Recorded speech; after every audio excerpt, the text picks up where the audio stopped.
और नीचे बलकल वस्त्र धारण कर रखा है। ददर्श राममासीनम अभितप्पावकोपमम सिंहस्कंदम महाबाहुम पुंडरीकनिभेक्षणम। भगवान के इस वनवासी वेश को देखा भरत जी ने, दौड़ पड़े। भ्रातर भ्रातर पुनः भ्रातर भ्रातर भ्रातर मुहुर्मुहु, भैया भैया भैया कहते हुए भरत जी दौड़े और आकर के भगवान के चरणों में गिर पड़े।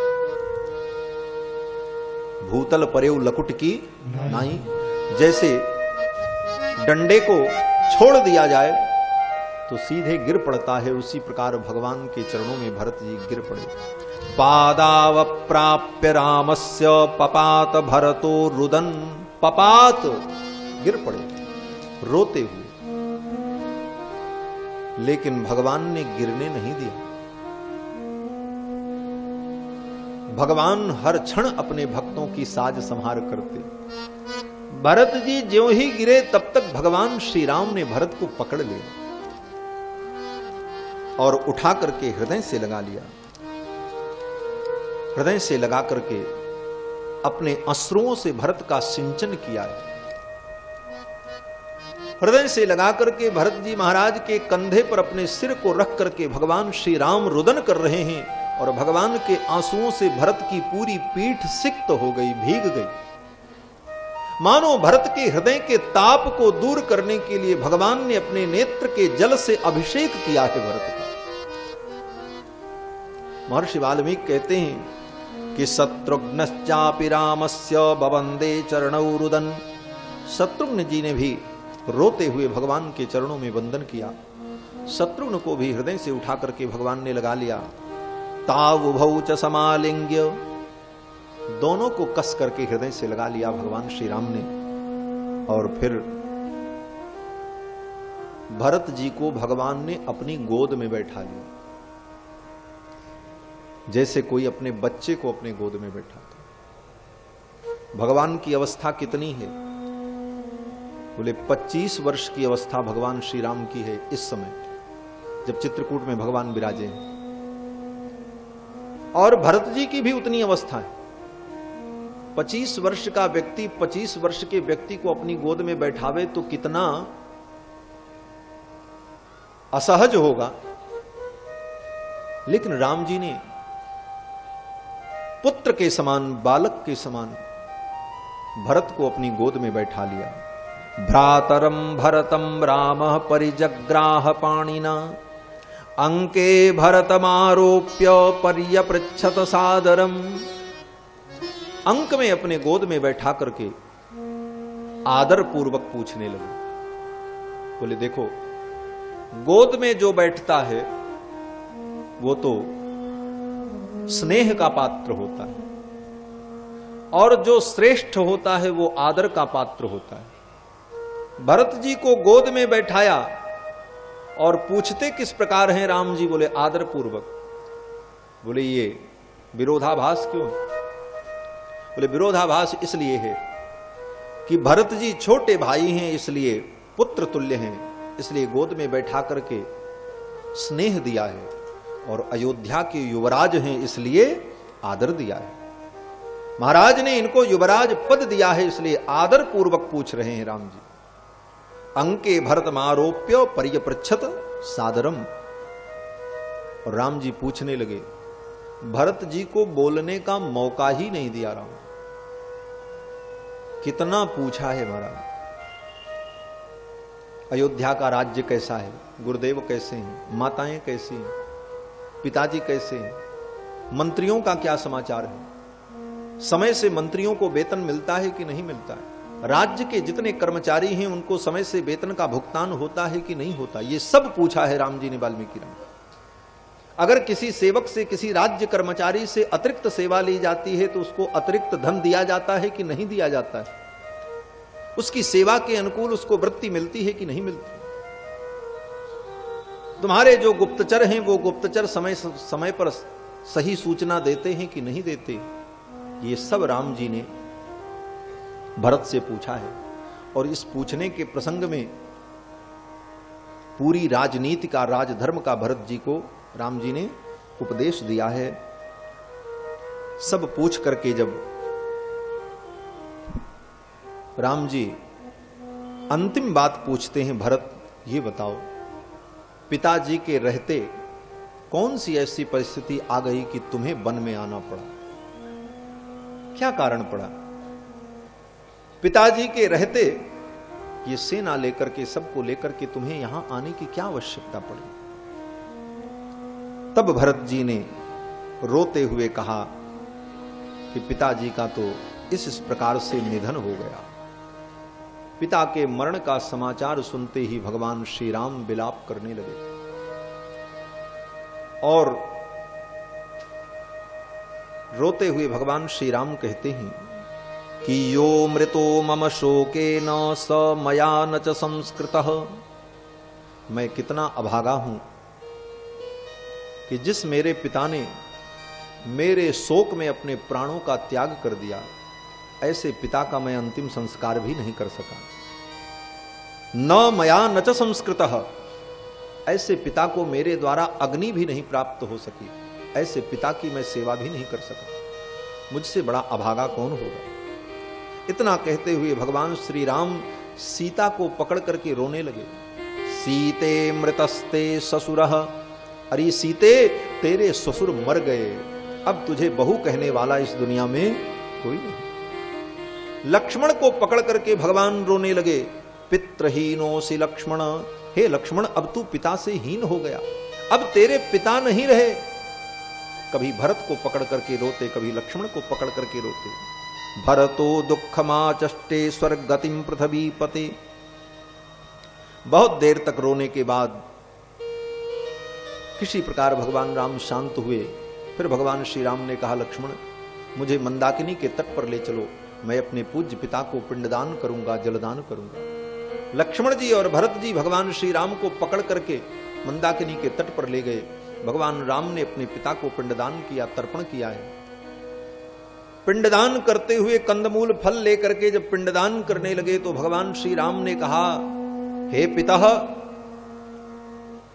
आप चक्रवर्ती सम्राट थे और चक्रवर्ती सम्राट तो दिव्य पदार्थों का भोग करते हैं। ये मैं कंदमूल फल आपको अर्पित कर रहा हूं, ये आपके योग्य नहीं है, लेकिन मैंने सुना है कि जदन्नः पुरुषो भवति तदन्नास्तस्य देवता।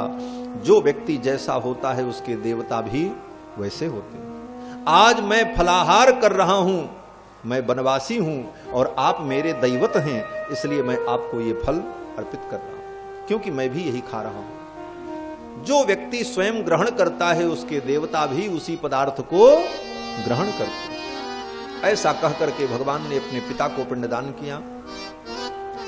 पिंडदान करने के बाद आए हैं, रात बीती, दूसरे दिन सब लोग बैठे। भरत जी भी बहुत दुखी थे, तो भगवान श्री राम ने बड़ा सुंदर उपदेश किया है। भगवान श्री राम ने कहा, भरत ये मृत्युलोक है, यहां सबको एक दिन मरना है। सर्वे क्षयांता निचयाः, यहां कितना भी संचय कर लो सब एक दिन खत्म हो जाएगा। पतनांता समुच्छयाः, कितनी बड़ी ऊंचाई को प्राप्त कर लो एक दिन नीचे आना ही है। संयोगा विप्रयोगांताः, इस संसार में अगर किसी से संयोग हुआ है तो वियोग भी निश्चित है। मरणांतम च जीवितम, और अगर व्यक्ति का जीवन है तो मरण भी निश्चित है। और मृत्यु तो व्यक्ति के साथ ही पैदा होती है। राम जी कहते हैं कि सहैव मृत्युर्ब्रजति सह मृत्युर्निशीदति। मृत्यु के साथ ही व्यक्ति पैदा होता है। जिस दिन हम आप जन्म लेते हैं उसी दिन हमारी मृत्यु भी हमारे साथ पैदा होती है और वो हमारे साथ ही रहती है। भगवान श्री राम कहते हैं सहैव मृत्युर्ब्रजति, हम जहां जहां जाते हैं मृत्यु हमारे साथ जाती है। हम बैठते हैं तो वो हमारे साथ बैठती है, हम सोते हैं तो हमारे साथ ही मृत्यु सोती है। मृत्यु हर क्षण हमारे साथ है, बस जब उसका समय आ जाता है तो वो अपना काम कर देती है। और यही नियति है, यही नियम है सृष्टि का, इत्यादि उपदेश देकर के भगवान ने भरत को और अयोध्यावासियों को सांत्वना दी है। और फिर भरत जी ने अपने मन की बात कही। भगवान श्री राम ने कहा, भरत, पिता के वचन को सत्य करने के लिए हमें तो वन में ही रहना होगा, और पिता के वचन को सत्य करने के लिए तुम अयोध्या में रह करके प्रजा का पालन करो, यही उचित है।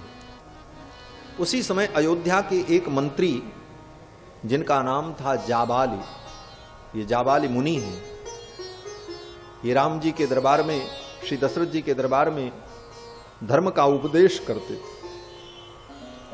जाबाली मुनि भी साथ में थे। ये बोल पड़े। जाबाली मुनि ने कहा, राम, किस धर्म की बात करते हो? कौन सा धर्म? धर्म को किसी ने देखा है? धर्म करने से स्वर्ग मिलता है, किसी ने देखा है? आज तक स्वर्ग से कोई व्यक्ति लौट करके आया, बताया कि स्वर्ग होता है? नास्तिकों का जितना तर्क है वो तर्क जाबाली महर्षि ने प्रस्तुत किया। जाबाली ने कहा, ये सब कल्पनाएं हैं, छोड़ो इन बातों को। जावत जीवेत सुखम जीवेत। आज हमारे मामा जी इस सूत्र को कह रहे थे। हमारे मामा जी का मतलब हमारी पूरी टीम के मामा जी साथ में रहते हैं, जो आर्गन पे बैठते हैं। ये मिथिला के हैं, इसलिए प्रेम से हमारे यहाँ टीम में सब लोग इनको मामा जी कहते हैं। तो आज दोपहर में बैठे थे तो कोई ऐसी चर्चा हुई, तो कह रहे थे कि यावत जीवेत सुखम जीवेत ऋणम कृत्वा घृतम पिबेत। तो प्रसंग भी आ गया। ये चारवाक का सिद्धांत है। चारवाक जो सबसे बड़ा नास्तिक है, नास्तिक दर्शन, चारवाक दर्शन यही कहता है कि यावत जीवेत सुखम जीवेत ऋणम कृत्वा घृतम पिबेत। जब तक जियो सुख से जियो, ऋण लेकर के घी पियो। घी पीने का मतलब माल छानो घोटो। क्यों? बोले भस्मी भूतस्य देहस्य पुनरागमनम कुतः। मर जाने के बाद कौन किससे मांगने आएगा, इसलिए खाओ पियो मौज करो। चारवाक यही कहता है। चारवाक कहता है कि ये स्वर्ग नरक कुछ नहीं है। ये पितरों को जो पिंडदान किया जाता है, ये पितरों को नहीं मिलता है। क्यों? बोले अगर यहां पर पिंडदान करने पर पितरों को मिल जाए तो जो व्यक्ति यात्रा पर निकले वो अपने साथ कोई वस्तु न ले जाए और उसके नाम पर घर में दे दो, उसको मिल जाए। जब यहां नहीं मिलता तो वहां कहां मिलेगा? व्यर्थ पाथे कल्पना। पथ में, रास्ते में खाने के लिए सामग्री ले जाना जरूरी नहीं है, यहीं से दे दो, पिंडदान कर दो, उसे भी मिल जाए। और जो ये वेद शास्त्र में सब लिखा है, बोले सब वेद लिखने वाले भी लोग कौन थे? चारवाक कहता है त्रयो वेदस्य कर्ताराः। 3 लोगों ने मिलकर के वेद बनाया। 3 लोगों ने, कौन कौन से लोगों ने वेद बनाया? नास्तिक शिरोमणि चारवाक कहता है कि त्रयो वेदस्य कर्ताराः धूर्त भांड निशाचराः। धूर्त, भाण और निशाचर, इन 3 लोगों ने मिलकर के वेद बना दिया है। तो नास्तिक का तो यही सिद्धांत। नास्तिक लोक परलोक को नहीं मानता। नास्तिक तो प्रत्यक्ष को केवल प्रमाण मानता है। नास्तिक कहता आत्मा भी नहीं होती। बोले तो ये चेतनता शरीर में क्यों है? शरीर हिलता क्यों है, चलता क्यों है? बोले ये 5 तत्वों के संघात से एक विलक्षण तत्व पैदा हो जाता है, और जब किसी तत्व की कमी हो जाती है तो वो शांत हो जाता है, उसी को मरना कहते हैं। किस प्रकार से? बोले जैसे पान हरे रंग का होता है, सुपारी भूरे रंग की होती है, चूना सफेद रंग का होता है, कत्था जो है कत्थई कलर का होता है, लेकिन चारों को एक में मिला दो तो एक 5वां कलर पैदा हो जाता है। उसी प्रकार से पृथ्वी जल तेज वायु आकाश 5 तत्व के मिलने पर इसमें एक नया तत्व चेतनता पैदा हो जाती है, और फिर ये हिलने डुलने लगता है। आत्मा नाम की कोई वस्तु शरीर में नहीं होती है। ये चारवाक का सिद्धांत है। चारवाक ने ये सब सारी बातें कही हैं। चारवाक दर्शन पढ़ोगे सब पता चलेगा। और यही आज का विज्ञान भी मानता। विज्ञान कहता आत्मा होती नहीं, क्योंकि ये विज्ञानवादी भी तो नास्तिक ही हैं, चारवाक के ही चेले हैं, आध्यात्मवादी तो हैं नहीं। तो जाबाली मुनि ने ये सारी बातें कहीं। जाबाली मुनि ने कहा, राम, मरने के बाद किसने स्वर्ग देखा है, किसने धर्म देखा है? छोड़ो इन व्यर्थ की बातों को। अयोध्या का राज्य तुम्हें प्राप्त हो रहा है, राज्य को स्वीकार करो। लेकिन भगवान श्री राम ने कहा, भगवान श्री राम ने जाबाली को देख करके कहा, मुनिवर, आज मुझे अपने पिता के ऊपर रोष आ रहा है। बोले, राम जी और अपने पिताजी के ऊपर रोष कर रहे हैं, क्यों? राम जी कहते हैं कि मेरे पिताजी ने आप जैसे नास्तिक को अपनी धर्म सभा में रखा, इसलिए मेरे पिता भी दोषी हैं। ये धर्म की निष्ठा है महाराज श्री राम। राम जी कहते हैं कि निंदाम में हम कर्म कृतम पितुस्तत्, अपने पिता के उस कर्म की मैं निंदा करता हूं कि आप जैसे व्यक्ति को उन्होंने धर्म सभा में रखा क्यों, जो ऐसी अधर्म की बातें करता हो। जाबाली मुनि से कहा भगवान श्री राम, ये धर्म की निष्ठा है राम।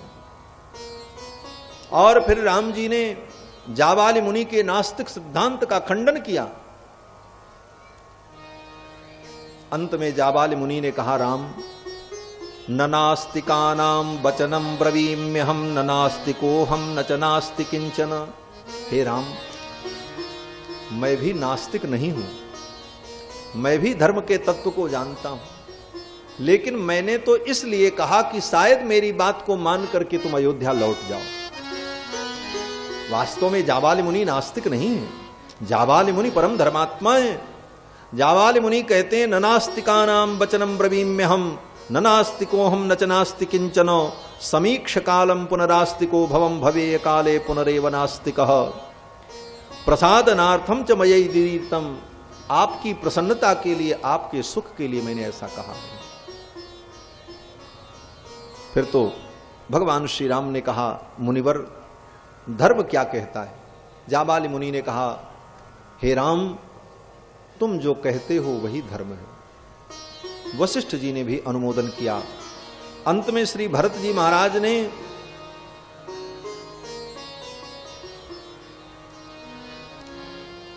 प्रायोपवेशन करने की तैयारी की। भरत जी ने कहा, भैया, अगर आप अयोध्या लौट करके नहीं चलोगे तो मैं यहीं पर अनशन करूंगा और अपने प्राण का त्याग कर दूंगा। कुश का आसन बिछाकर आचमन करके भरत जी अनशन करने के लिए बैठ गए चित्रकूट में। वाल्मीकि रामायण में ऐसा वर्णन है। भगवान श्री राम ने कहा, भरत, ये ऐसा कर्म तुम्हें नहीं करना चाहिए, क्योंकि तुम युवराज हो, पिता ने तुम्हें युवराज पद सौंपा है, और एक अभिषिक्त व्यक्ति को, पद प्रतिष्ठित व्यक्ति को इस प्रकार का अनशन करने का अधिकार नहीं। और भरत, मैं वचन देता हूं, तुम्हारे प्रेम के कारण मैं ये वचन देता हूं कि 14 वर्ष की अवधि पूर्ण होने पर मैं अयोध्या लौट आऊंगा। फिर तुम जो कहोगे मैं मान लूंगा, उस राज्य को भी स्वीकार कर लूंगा, लेकिन पिता के वचन को सत्य करने के लिए मुझे 14 वर्ष वन में रहना पड़ेगा। भगवान के निश्चय को जान करके भरत जी ने भी अपना हठ छोड़ दिया। और भरत जी ने कहा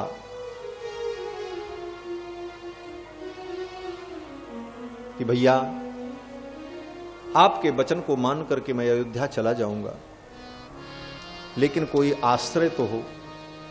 14 वर्ष की अवधि को मैं कैसे व्यतीत कर पाऊंगा? अयोध्या के इस गुरुतर भार को, इस राज्य के भार को मैं कैसे वहन कर पाऊंगा? कोई तो आधार मुझे प्राप्त हो। तो भगवान श्री राम ने अपनी चरण पादुका भरत भैया को प्रदान की। प्रभु करी कृपा पावरी दीनी, प्रभु करी कृपा पावरी दीनी, सागर भरत शीस धर दीनी, सागर भरत शीस धर दीनी, चरण पीठ करुणा निधान के, चरण पीठ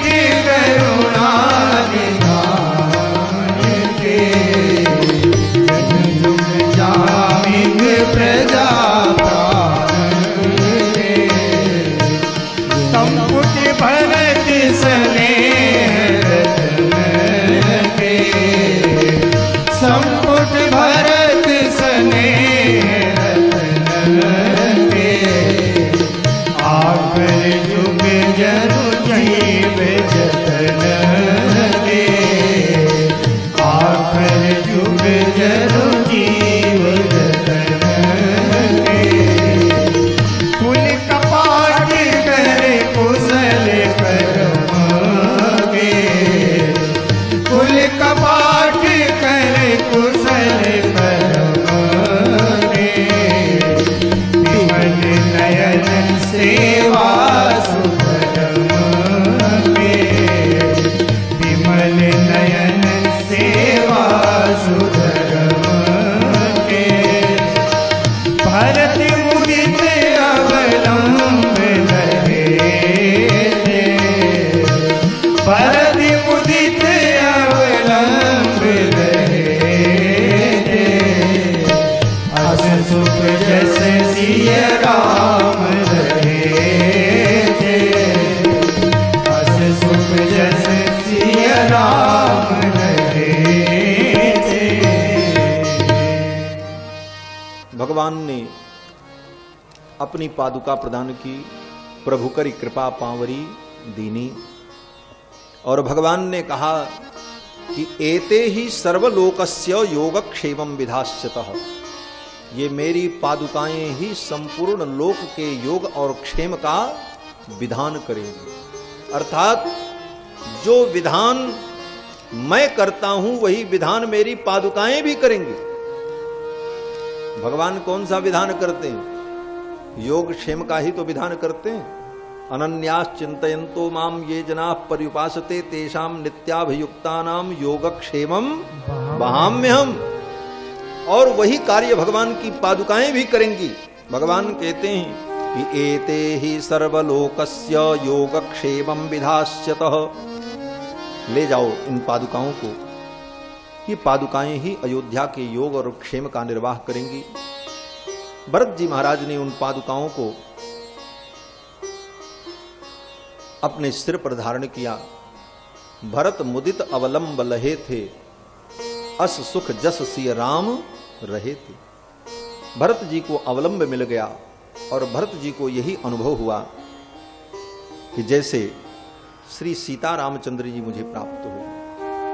ये भगवान की दोनों पादुकाएं कौन हैं? बोले ये भगवान का पादुका अवतार हुआ है चित्रकूट में। एक पादुका राम का स्वरूप है और एक पादुका श्री जानकी जी का स्वरूप। अस सुख जस सिय राम रहे थे। श्री सीता रामचंद्र जी के रहने से जो सुख है वही सुख भरत जी को अनुभव हुआ और भरत जी ने उन पादुकाओं को अपने मस्तक पर धारण किया।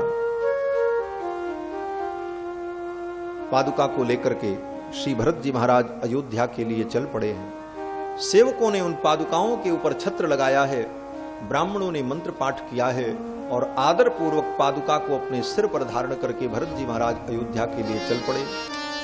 अयोध्या में आकर नंदिग्राम में सिंहासन के ऊपर उन पादुकाओं को विराजमान करके उन पादुकाओं का पूजन करते हुए श्री भरत जी महाराज अयोध्या के राज्य का संचालन करने लगे। यहीं से भरत जी के काल से पादुका की उपासना की परंपरा प्रारंभ हो गई। श्री वेदांत देशिक आचार्य कहते हैं कि भरताय परम नमोस्तु तस्मै प्रथमोदाहरणाय भक्तिभाजाम यदुपज्ञमशेषतः पृथिव्यां प्रथितो राघव पादुका प्रभावः। पादुका का क्या प्रभाव है और पादुका की भक्ति भगवान की भक्ति है, ये रहस्य भरत जी ने प्रकट किया और भरत जी के द्वारा इस भक्ति का विस्तार हुआ है। इस भक्ति के आचार्य श्री भरत जी महाराज हैं और भरत जी ने उन पादुकाओं की आज्ञा से ही राज्य का संचालन किया। भगवान के पादुका की कितनी महिमा है, कितना भी वर्णन किया जाए कम है। दक्षिण भारत में वेदांत देशिक स्वामी नाम के एक आचार्य हुए जिन्होंने 1000 श्लोकों में भगवान की पादुका की महिमा का वर्णन किया है, जिस ग्रंथ का नाम है पादुका सहस्त्रम। पादुका सहस्त्रम ग्रंथ में 1000 श्लोकों में भगवान की पादुकाओं की क्या महिमा है इसका वर्णन किया। बड़ा अद्भुत ग्रंथ है। श्री वेदांत देश स्वामी जी महाराज कहते हैं कि रामं वने ब्रजति पंक्ति रथे प्रसुप्ते राज्यापवाद चकिते भरते तदानीं आश्वासयेत् कयिह कौशलवासिनस्तान् सीते वचेत् त्वमपि साहस वृत्तिरासीः। वेदांत देशिक स्वामी जी महाराज कहते हैं, अय पादुके, तू कितनी साहस संपन्ना है। अरे राम पादुका, तेरे अंदर कितना साहस है। सत्य का पालन करने के लिए राम वन में चले गए। पंक्ति रथे प्रसुप्ते, श्री दशरथ जी महाराज स्वर्ग चले गए। भरत दीनहीन होकर के, राज्यापवाद से चकित होकर के राज्य की रक्षा करने के लिए अपने को असमर्थ घोषित कर दिया। सीता भी अयोध्या में रहने को तैयार नहीं हुई, लेकिन तेरे अंदर इतना साहस कि तूने सबका संरक्षण करने का भार अपने ऊपर धारण कर लिया। अय पादुके, तू धन्य है।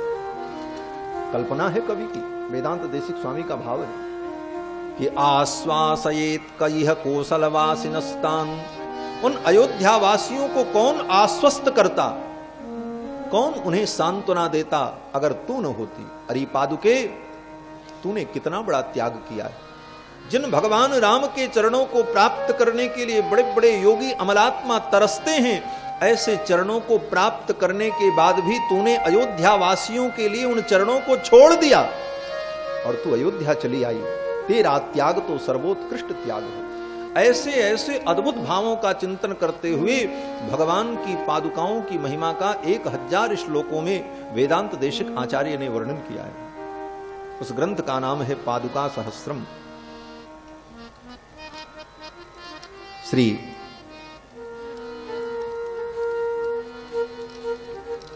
भरत जी महाराज उन पादुकाओं का वंदन अर्चन करते हुए अयोध्या के राज्य का संचालन करने लगे। इधर भगवान श्री राम ने लक्ष्मण से कहा, लक्ष्मण, अब हम लोगों को चित्रकूट में रहना ठीक नहीं। क्यों? क्योंकि अब भरत यहां आ चुके हैं। अयोध्या वासियों ने देख लिया है कि हम लोग यहां रह रहे हैं। अब लोगों का आना जाना शुरू होगा, और आना जाना शुरू होगा तो यहां पर तपस्या करने वाले, भजन करने वाले जो मुनि महात्मा हैं, उनको बाधा होगी। देखो, अधिक लोगों का आना जाना भी साधु संतों की भजन साधना में बाधक बन जाता है। क्यों? बोले दुनिया तो अपने स्वार्थ से आती है, महाराज हमको आशीर्वाद मिले, हमारा कल्याण। और दुनिया का कल्याण करने के चक्कर में महात्माओं का भजन जो है वो छूट जाता है। हमारे परदादा गुरु श्री त्रिदंडी स्वामी जी महाराज, जगदाचार्य श्री त्रिदंडी स्वामी जी महाराज गंगा के तट पर ही जीवन भर रहे, गाय का दूध पी करके केवल रहते थे। हमारे गुरु जी के गुरु जी के गुरु जी, और हमने उनका भी दर्शन किया। ये मेरा सौभाग्य है कि मैंने अपनी 3 पीढ़ियों का दर्शन किया। अपने गुरुदेव भगवान की तो कृपा है ही है, और गुरुदेव भगवान के जो गुरुदेव भगवान उनका भी दर्शन, और उनके जो गुरुदेव भगवान श्री त्रिदंडी स्वामी जी महाराज उनका भी दर्शन मुझे प्राप्त हुआ। पूज्य स्वामी जी महाराज हमारे परदादा गुरु, उनका शरीर सन 2000 में छूटा है, अभी 15 वर्ष पहले। पूज्य स्वामी जी महाराज इतने बड़े वीतराग तपस्वी सिद्ध योगी थे, गंगा के तट पर रहते थे, केवल गाय का दूध पीते थे, वो भी केवल पाव भर, बस नारियल की वो कटोरी में पाव भर दूध गाय का लेकर के सुबह पी लेते थे, बस, और कुछ नहीं लेते, और भजन करते। बड़े उद्भट विद्वान, सकल शास्त्र निष्णात। और उन्होंने अपना स्वभाव ऐसा बना रखा था कि कोई व्यक्ति आवे तो ऐसा डांटते थे, ऐसा बिगड़ते थे, एक डर के मारे कोई उनके पास आता ही नहीं था। तो संत लोग, महात्मा लोग जाते थे तो कहते थे, स्वामी जी आप इतने नाराज होते हो, लोग क्या कहेंगे? बोले दुनिया को कहने दो, हम तो इसलिए डांटते हैं कि कम से कम दुनिया के लोग दूर रहेंगे तो भजन तो होता रहेगा, नहीं तो लोग छोड़ेंगे ही नहीं, तो न भजन होगा न साधना होगी। इसलिए उन्होंने जानबूझ करके अपना ऐसा स्वभाव बना रखा था, कोई आ जाए तो किसी को भी डांट दें, फटकार दें, बिगड़ जाए। मार भी दे, मार खड़ाऊ फेंक करके मार दे, कुछ भी कर दे। तो लोग इतना डरते थे कि कोई उनके पास जाता ही नहीं था, और जाता नहीं था तो उनका अपना भजन होता था, एकांत में रहते थे, भजन करते। तो साधु महात्माओं के अंदर जो उग्रता दिखाई पड़ती है, कभी कभी ऐसा रूप उनका प्रकट होता है, उसके पीछे यही रहस्य होता है कि दुनिया मुझसे दूर हो तो मेरा भजन बनेगा। श्री प्रभु राम ने कहा कि लक्ष्मण, अब लोगों का यहां आना जाना शुरू होगा तो मुनियों का भजन बाधित होगा, इसलिए हम लोगों को यहां से कहीं अन्यत्र चलना चाहिए। और भगवान श्री राम मुनियों से अनुमति लेकर के चित्रकूट से विदा हो गए, आगे बढ़ चले दक्षिण दिशा की ओर, और अत्रि मुनि के आश्रम में पहुंचे हैं। अत्रि मुनि ने भगवान का स्वागत किया है, और अत्रि मुनि की पत्नी अनसुया ने श्री जानकी जी को नारी धर्म का उपदेश किया है। अनसुया जी ने सीता जी को नारी धर्म का उपदेश किया। दिव्य आभरण, दिव्य श्रृंगार की वस्तुएं प्रदान की, दिव्य वसन भूषण पहिराए, जे नित नूतन अमल सुहाए, ऐसे दिव्य आभूषण और वस्त्र अनसुया जी ने जानकी जी को दिया है, और नारी धर्म सिखाया। नारी धर्म क्या बताया? अनसुया जी कहती हैं, सीते, नारी के लिए एक ही धर्म है। एक ही धर्म, एक व्रत ले मां, एक ही धर्म, एक व्रत ले मां, काए बचन मन पति पद प्रेमा, काए बचन मन पति पद प्रेमा, एक ही धर्म, एक ही धर्म, एक नारी के लिए एक ही धर्म है, एक ही व्रत है, एक ही उपासना है, पति की सेवा।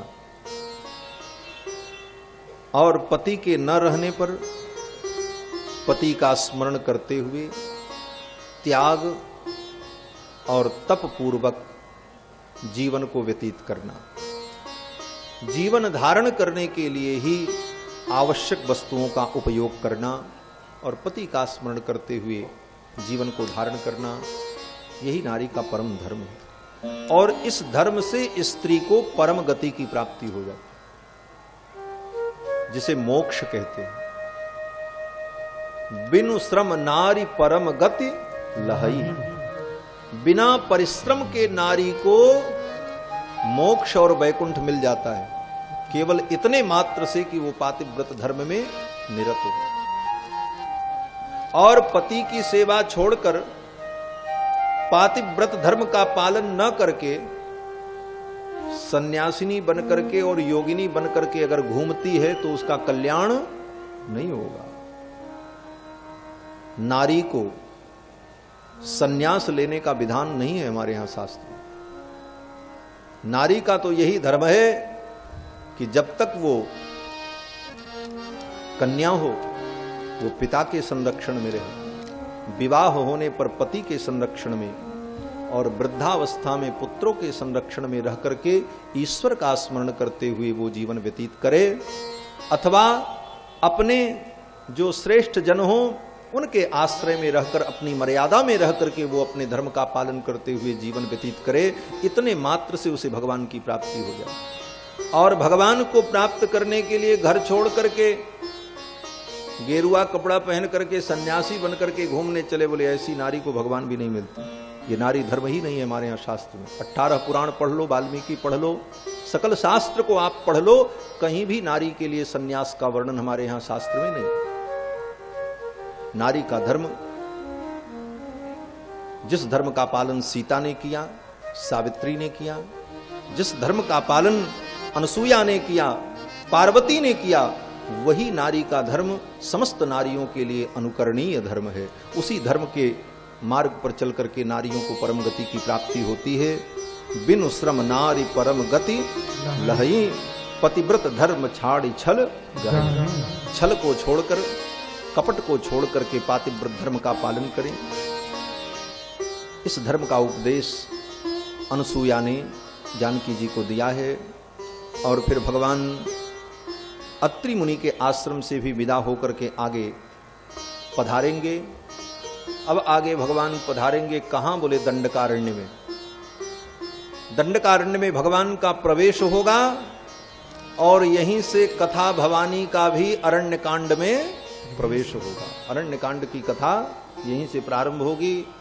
तो अरण्य कांड की कथा में हम लोग कल प्रवेश करेंगे और शेष कथाओं की चर्चा कल और परसों के सत्र में करेंगे।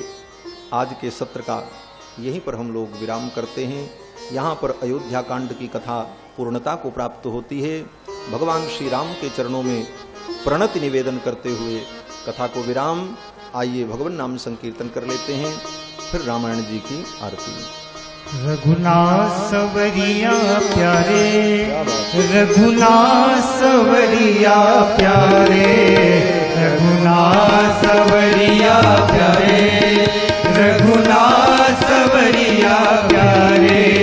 श्री जानकी जीवन दिलमणि रघुनाथ सवरिया प्यारे, श्री जानकी जीवन दिलमणि रघुनाथ सवरिया प्यारे, रघुनाथ सवरिया प्यारे, रघुनाथ सवरिया प्यारे, रघुनाथ सवरिया प्यारे, रघुनाथ सवरिया प्यारे।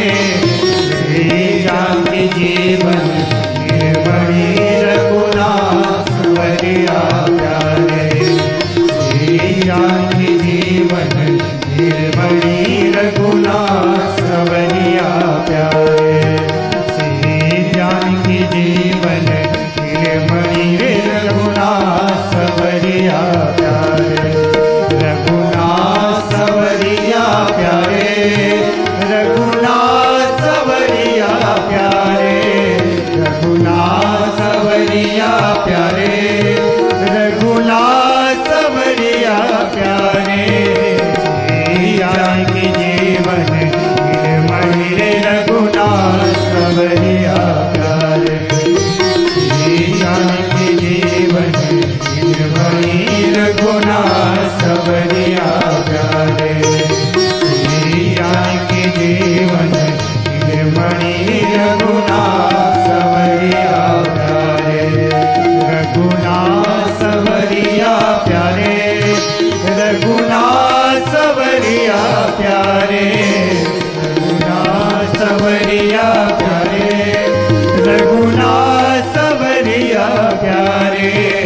श्री जानकी जीवन निर्मणि रघुनाथ सवरिया प्यारे, श्री जानकी जीवन निर्मणि रघुनाथ सवरिया प्यारे, रघुनाथ सवरिया प्यारे, रघुनाथ सवरिया प्यारे। श्री सीतारामचंद्र भगवान की जय। जय श्री राधे। आरती श्री रामायण जी की, कीरति कलित ललित सिया के। आरती श्री रामायण जी की, कीरति कलित ललित सिया के। कावत ब्रह्मादिक मुनि नारद, वाल्मीकि ज्ञान विशारद। सुख सनकादि शेष अनुसारद, हरण पवन सुत कीरतनी की। आरती श्री रामायण जी के, आरती श्री राम।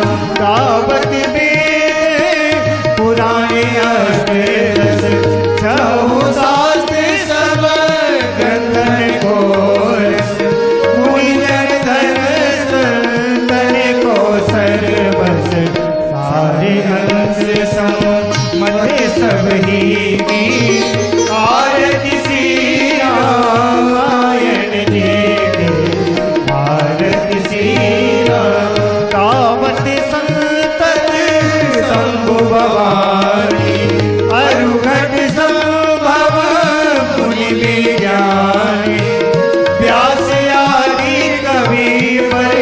बखानी काव्य भुसुंडे गरुड़ के नीति आरती श्री रामायण जी की आरती श्री रामायण जी की तीरथ कली ललित सियबी की कलिमल हरण विषय रस फीकी सुभग सिंगारे मुक्ति जुबगी दलन रोग भव मूर्य में आत्मात सब दिली तुलसी की आरती श्री रामायण जी की आरती श्री रामायण जी की तीरथ कली ललित सियपी के आरती श्री राम आरती श्री राम आरती श्री राम आरातिक्यं समर्पयामि जलेन शीतलीकरणम् आरातिक्यग्रहणं पुष्पै देवाभिवन्दनम् हरिः ओम् यज्ञेन यज्ञमयजन्त देवास्तानि धर्माणि प्रथमान्यासन् एहनाकं महिमानः सजन्त यत्र पूर्वे साध्याः सन्ति देवाः ॐ नानासुगन्धपुष्पाणि यथा कालोद्भवानि च पुष्पाञ्जलिर्मया दत्ता गृहाण परमेश्वर मन्त्रपुष्पाञ्जलिं समर्पयामि श्री सीतारामचन्द्राभ्यां नमः श्री पुराण पुरुषोत्तमाय नमः। बोले श्री सीतारामचंद्र भगवान की जय अयोध्यानाथ भगवान की जय राम कथा ज्ञान महायज्ञ की जय सत्य सनातन वैदिक धर्म की जय अखंड भारत वर्ष की जय भास्कर रामानुज स्वामी जी महाराज की श्रीमद जगत गुरु स्वामी जी महाराज की जय जय सीताराम नमः पार्वती पते हर हर महादेव।